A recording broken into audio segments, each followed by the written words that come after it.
नमस्ते बच्चों, कक्षा 10वीं के बीजगणित विषय में आपका स्वागत है। आपके दूसरा चैप्टर में वर्ग द्विघात समीकरण भाग 10, इसमें हम बच्चों शाब्दिक प्रश्नों को हल करेंगे। यानी वर्ग द्विघात समीकरण से जो शाब्दिक प्रश्न बने हैं उनको हम कैसे हल कर सकते हैं।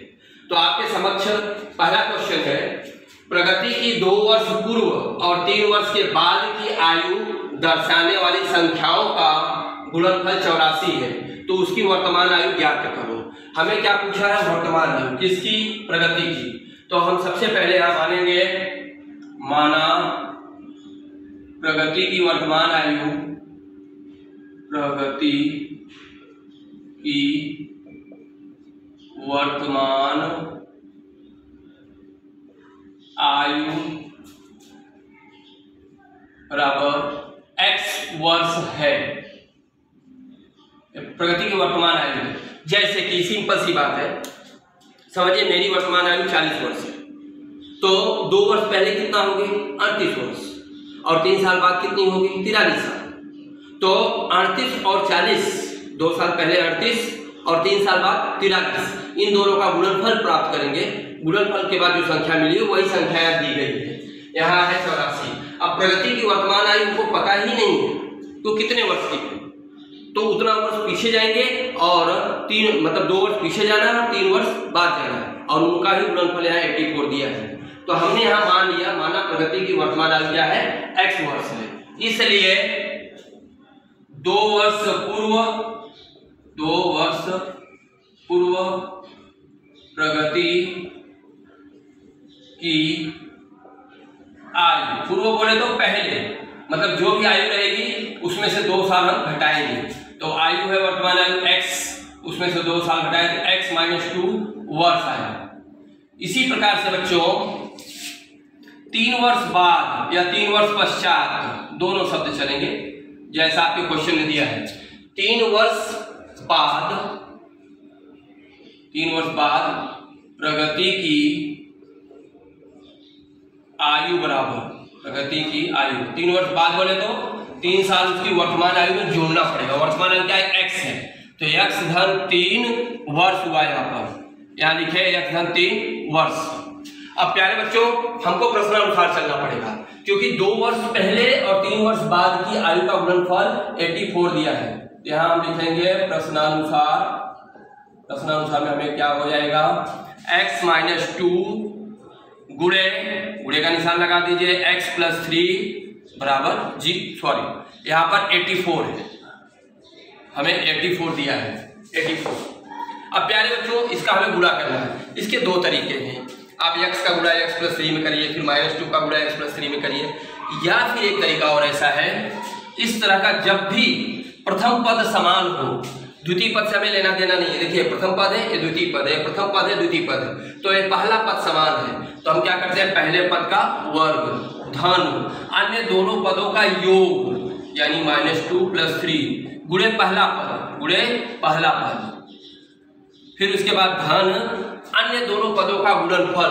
तो -2 और -3 का गुणा करेंगे, -2 गुणे +3, -2 गुणे +3 का गुणा करेंगे, बराबर क्या होगा? 84 होगा। तो x², आप चाहे तो पहले जैसे मैं बताया वैसे भी आप इस कोष्टक को तोड़ सकते हैं, मतलब खोल सकते हैं, और या इस तरह से जो बताया उसको देखिए।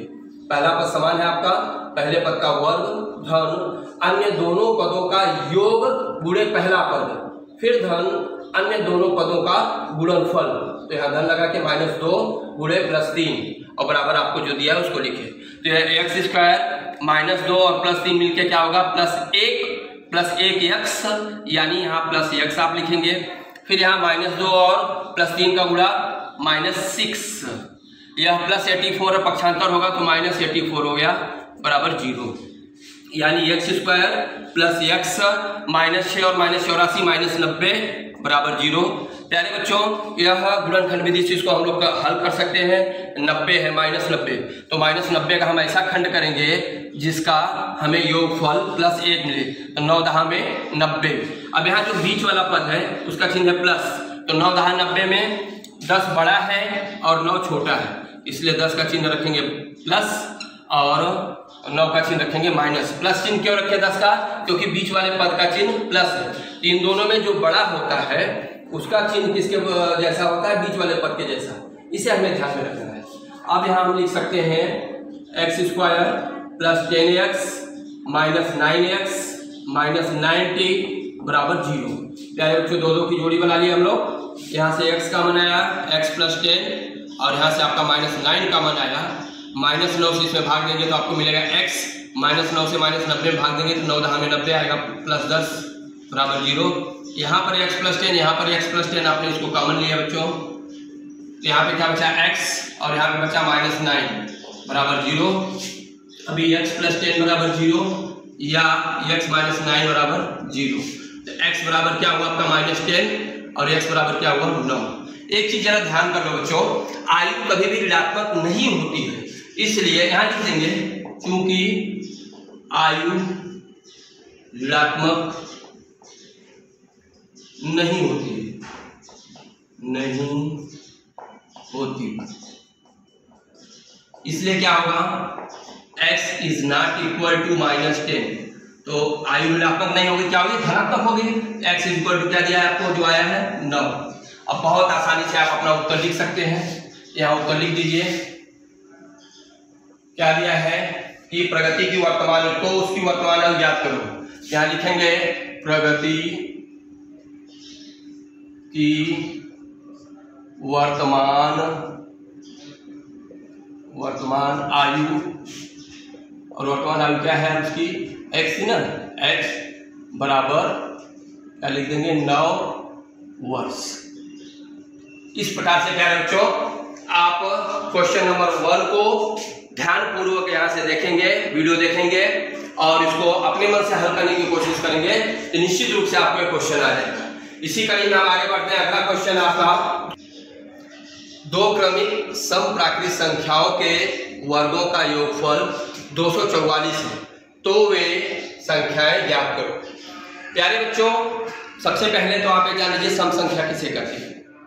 तो सम संख्या और इसके साथ साथ वहां पे प्राकृत भी कहा गया है। तो आप 0, 2, 4, 6, 8, 10, 12 ऐसे जब आप आगे बढ़ते हैं तो ये संख्याएं क्या कहलाती हैं, सम संख्याएं। लेकिन उसमें से हमको क्या चाहिए, प्राकृत संख्या। तो प्राकृत संख्या शून्य से शुरू नहीं होती, कहां से शुरू होती, 1 से। 1, 2, 3, 4, 5, यानी इसमें संख्या आपको सम संख्या क्या मिलेगी 2, 4, 6, 8 इस प्रकार से। तो प्यारे बच्चों, यहाँ पे दो क्रमिक समप्राकृत संख्याएं दी गई हैं। आपको थोड़ा संक्षिप्त जानकारी दे देता हूँ। 1, 2, 3, 4, 5, 6, 7, 8 ऐसे आपको है। तो पहली संख्या क्या है 2, दूसरी क्या हो जाएगी 4, तीसरी क्या हो जाएगी 6 और चौथी क्या हो जाएगी 8। अब इसमें कोई भी दो क्रमिक समप्राकृत संख्या आप ले सकते हो। जैसे 6 के बाद क्या आएगा 8, हमें मालूम नहीं हो कि 6 है कि कितना है, तो हमने मान लिया पहली संख्या हमारी क्या है x। तो दूसरी संख्या तक पहुंचने के लिए हमें कितना गिनती गिनना पड़ेगा 3, 4, या आप इसका डिफरेंस भी दे सकते हैं। 4 में से 2 घटाएं कितना आएगा 2, या फिर ऐसे भी कर सकते हैं 2 में 2 जोड़ने पर 4 आता है, अगली संख्या मिलती है। तो अगली क्रमिक क्या होगी x प्लस 2। इसी बात को हमको ध्यान में रखना है। अगर 3 क्रमिक कहा तब क्या होगा, 2 में 2 जोड़े 4, फिर वापस 2 जोड़े तो 6, यानी x प्लस 2 प्लस 2, यानी क्या हो जाएगा आपका वो x प्लस 4। ये आपकी तीसरी क्रमिक समप्राकृत संख्या हो जाएगी। तीसरे तक हमको जाना नहीं है, लेकिन मैंने आपको ऐसे समझा दिया। तो प्यारे बच्चों, क्वेश्चन को हम लोग हल करते हैं। यहाँ ध्यान दो, माना पहली समप्राकृत संख्या x है, माना पहली समप्राकृत संख्या, माना पहली समप्राकृत संख्या बराबर x है, इसलिए दूसरी क्रमिक समप्राकृत संख्या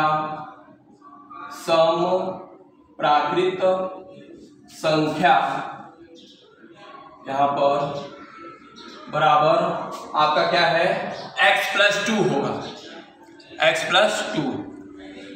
प्यारे बच्चों, अब इसके बाद इनका दिया है वर्गों का योगफल कहा है प्रश्नानुसार, वर्गों का योगफल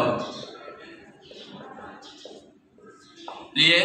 अब x का वर्ग क्या होगा, x square plus x plus 2 का वर्ग और बराबर कितना आपका है 244, 244।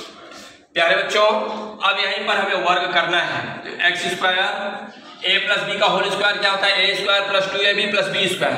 उसी के आधार पर x प्लस 2 का होल स्क्वायर क्या होगा, पहले पद का वर्ग प्लस 2 गुणे पहला पद गुणे दूसरा पद, ये पहला पद है दूसरा पद है, प्लस दूसरे पद का वर्ग यानी कितना आएगा 4 और बराबर कितना 244। तो यहाँ पर एक्स स्क्वायर और एक्स स्क्वायर करेंगे तो कितना होगा आपका 2x स्क्वायर हो जाएगा। देखिए इसको आप आसानी जोड़ सकते हैं, 2 में 2 का गुणा किया 4 और x है तो प्लस 4x, यहाँ पर 4 है प्लस 4 और 244 बाएं पक्ष में आएगा तो माइनस 244 बराबर 0। आपको मिला यहाँ पे 2x स्क्वायर प्लस 4x और धन 4 और 244 मिलकर क्या होगा माइनस 240 बराबर 0। प्यारे बच्चों यहाँ पर 2 है, 2 के पहाड़े में 2 आता है, 2 के पहाड़े में 4 आता है और यहाँ पर 0 है तो निश्चित रूप से ये भी 2 के पहाड़े में आएगा। तो यहाँ देखिए 2 से दोनों पक्षों में हम भाग दिए तो क्या मिला x square plus 2x minus 120 बराबर 0। रीजन लिख देंगे 2 से भाग दिया, 2 से भाग देने पर दोनों पक्षों में हमने 2 से भाग दिया है। अब यहाँ पर आपको माइनस 120 का खंड ज्ञात करना है। आपको ध्यान देना है कि माइनस 120 का ऐसा आप खंड करिए जिसको जोड़ने या घटाने पे प्लस 2 मिले और गुणा करने पे माइनस 120। तो हम जानते हैं 12 दहा में 120, 12 दहा में 120। अब यहाँ चिन्ह की बात ध्यान देनी है, बीच वाले पद का चिन्ह प्लस है तो जो बड़ी संख्या है उसका चिन्ह प्लस और जो छोटी संख्या होगी उसका चिन्ह माइनस। प्लस और माइनस का गुणा माइनस और 12 दहा में 120, धन 12 और ऋण 10 जोड़ेंगे तो हमको क्या मिलेगा प्लस 2 मिलेगा। बीच वाला पद आपका प्लस 2 है यहाँ पे गुणा, यहाँ पे आप लिखोगे प्लस 12x ऋण 10x ऋण 120 बराबर 0 और यहाँ पे आपका एक्स स्क्वायर है, 2 की जोड़ी बनाया आपने, यहाँ से आपका x कॉमन है x प्लस 12 और यहाँ पे माइनस 10 है, 10 के पाड़े में 120 आता है तो माइनस 10 कॉमन आपका आया, माइनस 10 से माइनस 10 से भाग देंगे कट गया, क्या बचा आपका x, माइनस से माइनस का भाग प्लस और 10 से भाग 120 में देंगे तो क्या आएगा 12 बराबर 0। अब बच्चों फिर से x प्लस 12 और x प्लस 12 कॉमन आया, x प्लस 12 इक्वल टू 0 या x माइनस 10 इक्वल टू 0। अरे x is equal to minus 12 और x इज इक्वल टू 10। अब हमें फिर से ध्यान देना है, यहाँ पे एक बात कही गई है सम प्राकृत संख्या।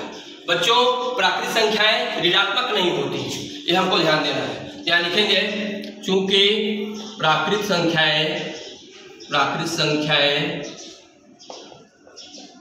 ऋणात्मक नहीं होती, ऋणात्मक नहीं होती है, नहीं होती है लिख दिए चलेगा। तो इसलिए लिखेंगे x is not equal to minus 12, तो ऋणात्मक नहीं है तो क्या होगी धनात्मक, जो मान यहाँ दिया है तो x इज इक्वल टू 10। यानी अब यहाँ पे वे संख्याएं ज्ञात करो, तो वे संख्याएं ज्ञात करना है। आप उत्तर यहाँ लिख सकते हैं, उत्तर में वे सम प्राकृत संख्याएं कैसी है, वो क्रमिक है। वे क्रमिक यहाँ लिख दीजिए, वे क्रमिक सम प्राकृत संख्याएं बराबर क्या है, तो जो पहली संख्या आपकी है वो क्या है x, यहाँ आपने लिया है देखिए पहली संख्या x है तो x बराबर क्या हो गया आपका 10 और इसलिए दूसरी क्रमिक प्राकृत संख्या बराबर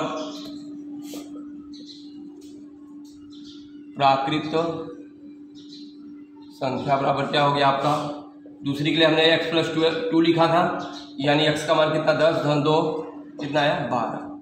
तो प्यारे बच्चों इस प्रकार से आप देखें यह आपकी पहली समप्राकृत संख्या है और दूसरी क्रमिक जो समप्राकृत संख्या है दूसरी क्रमिक, यहाँ लिख दीजिए सम प्राकृतिक, सम लिखना है, इसको पूरा लिखना जरूरी है।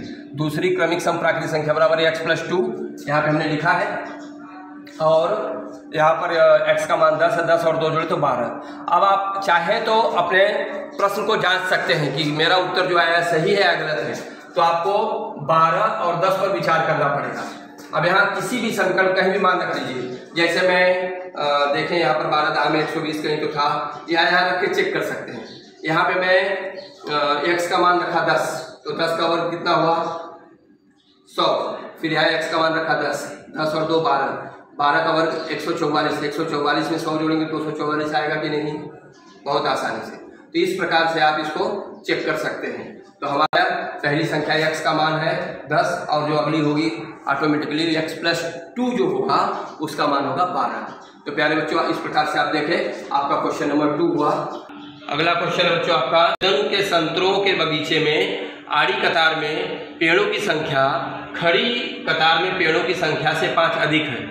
यदि संतरे के बगीचे में कुल 150 पेड़ हो तो आड़ी तथा खड़ी कतार में पेड़ों की संख्या कितनी होगी? नीचे दी गई प्रवाह आकृति के आधार पर प्रश्न हल करो। तो प्यारे बच्चों, आप ध्यान दो, यहाँ पर दिया है कि खड़ी कतार में पेड़ों की संख्या से 5 अधिक है। तो खड़ी कतार में कितने पेड़ हैं मालूम ही नहीं है, तो माना खड़ी कतार में x पेड़ है। यहाँ हम लिखेंगे, जो तीसरा क्वेश्चन है, माना खड़ी कतार में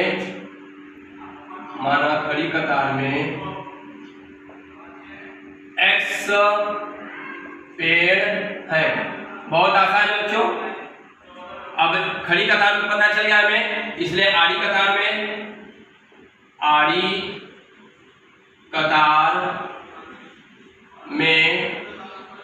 अब देखिए दिया आड़ी कतार में पेड़, मतलब आड़ी कतार में पेड़ों की संख्या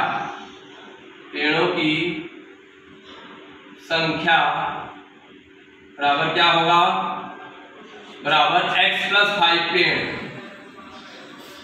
इकाई लिखना है हमें, x + 5 पेड़ आएंगे। अब प्यारे बच्चों, हमें प्रश्नानुसार ध्यान देना है। प्रश्नानुसार देखिए, जब आड़ी और खड़ी की बात आए, ये देखिए आपकी आड़ी लाइन हुई और ये हुई खड़ी। तो इस तरह से अगर इसको हम बंद करते हैं तो ये आपका क्या बन जाता है, आयत। और आयत का क्षेत्रफल क्या बनता है, लंबाई गुणे चौड़ाई। तो आड़ी कतार में कितने हैं x + 5 और खड़ी कतार में कितने हैं x। इन दोनों का गुणा कर रहे हैं, कितना आ रहा है, यहाँ पर दिया है कुल 150 दिए हैं। तो आप यहाँ पर इस प्रकार से इसको हल करेंगे। इस बात को आप ध्यान में रखेंगे कि आड़ी और खड़ी इस तरह से पंक्तियां जब तैयार होंगी तो आयत के आकार में तैयार हो जाएंगी। तो x + 5 और x का गुणा करेंगे, x गुणे x + 5 बराबर कितना है 150। प्यारे बच्चों, अब इसी का गुणा कर लेंगे, x² + 5x - 150 बराबर 0। -150 गुणनखंड विधि से हमें हल करना है। तो -150 का ऐसा खंड करेंगे जिसको जोड़ने या घटाने पे +5 मिले, यानी 15 दहा में 150। अब बच्चों, यहाँ पर जो बीच वाला पद है उसका साइन है प्लस, तो इस पर जो बड़ी संख्या है प्लस और जो छोटी संख्या है उसका माइनस। यहाँ पर इन दोनों को जोड़ेंगे तो आपको +5 मिलेगा। यानी यहाँ हम लिख सकते हैं +15x - 10x - 150 बराबर 0। और यहाँ पे लिखे x²। यह पहली जोड़ी है। दूसरी जोड़ी, यहाँ से आपका x का मान आया x + 15 और यहाँ से आपका -10 का मान आया x + 15 बराबर 0। x + 15 और x + 15 यानी आपका कॉमन आएगा, और यहाँ पे x - 10 बराबर 0। तो यह हुआ आपका x + 15 बराबर 0 या x - 10 बराबर 0। x बराबर -15 और x बराबर क्या हुआ, पक्षांतर करने पे 10 आया। प्यारे बच्चों, हम जानते हैं पेड़ों की संख्या ऋणात्मक नहीं होती है, इसलिए लिखेंगे क्योंकि पेड़ों की संख्या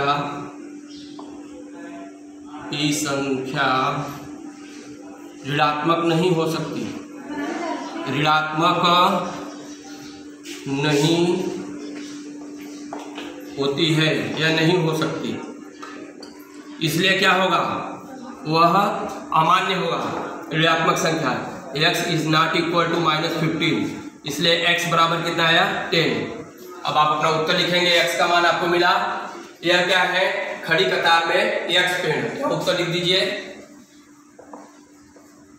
खड़ी कतार में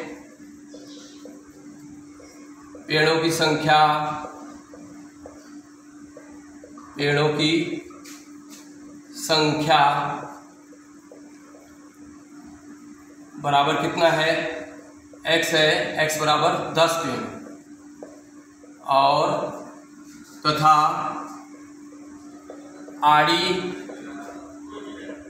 आड़ी कतार में पेड़ों की संख्या, पेड़ों की संख्या